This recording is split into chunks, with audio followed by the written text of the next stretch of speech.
ಹೊಸ ವರ್ಷ ವಿಶ್ ಮಾಡೋಣ ಅಂತ ಬಂದೆ. ನೀವು ಒಬ್ಬಳೆ ಜನರಿಗೆ ವಿಶ್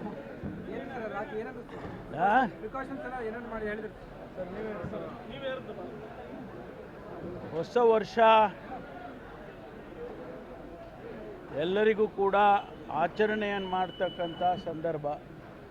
ಹಳೆಯದನ್ನೆಲ್ಲ ಮರೆತು ಹೊಸ ತೀರ್ಮಾನಗಳನ್ನು, ನಿರ್ಣಯಗಳನ್ನು ನಮ್ಮ ಜೀವನದಲ್ಲಿ ನಾವು ಮಾಡ್ಕೊಳ್ತೇವೆ.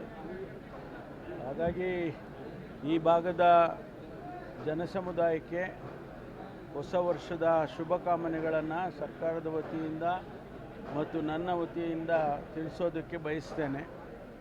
ಮುಂದೆ ಭವಿಷ್ಯದಲ್ಲಿ ಎಲ್ಲರಿಗೂ ಕೂಡ ಒಳ್ಳೆಯದಾಗಲಿ ಅಂತೇಳಿ ಹಾರೈಸ್ತೇನೆ.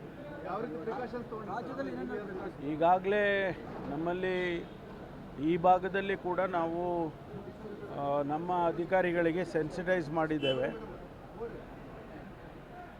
ಇಲ್ಲಿ ಏನು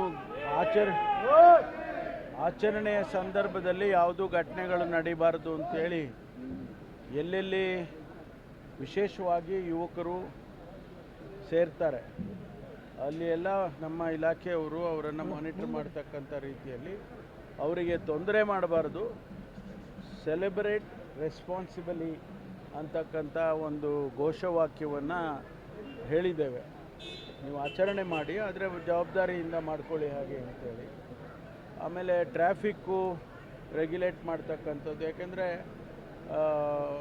ಈ ಸಂದರ್ಭದಲ್ಲಿ ಸ್ವಲ್ಪ ಕುಡಿಯೋ ಅಭ್ಯಾಸ ಇರುತ್ತೆ.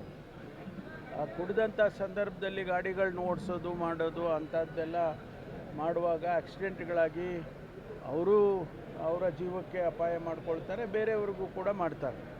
ಅದನ್ನು ರೆಗ್ಯುಲೇಟ್ ಮಾಡಬೇಕು ಅಂಥೇಳಿ ಅದೆಲ್ಲ ತಿಳಿಸಿದ್ದೇವೆ. ಮತ್ತು ಹೆಚ್ಚು ಜನಸಂಖ್ಯೆ ಸೇರುವಂಥ ಕಡೆಯಲ್ಲಿ ಹೆಚ್ಚು ಪೊಲೀಸ್ನವರ ಪ್ರೆಸೆನ್ಸ್ ಇರಬೇಕು ಮತ್ತು ಅವರಿಗೆ ಯಾವುದೇ ರೀತಿ ತೊಂದರೆ ಆಗದಾಗೆ ಆಚರಣೆ ಮಾಡ್ಕೊಂಡು ಹೋಗೋದಕ್ಕೆ ಅನುವು ಮಾಡಬೇಕು ಅಂತೇಳಿ ಹೇಳಿದ್ದೇವೆ. ನೋಡಿ, ದುರದೃಷ್ಟಕರ ಇವತ್ತಿಗೂ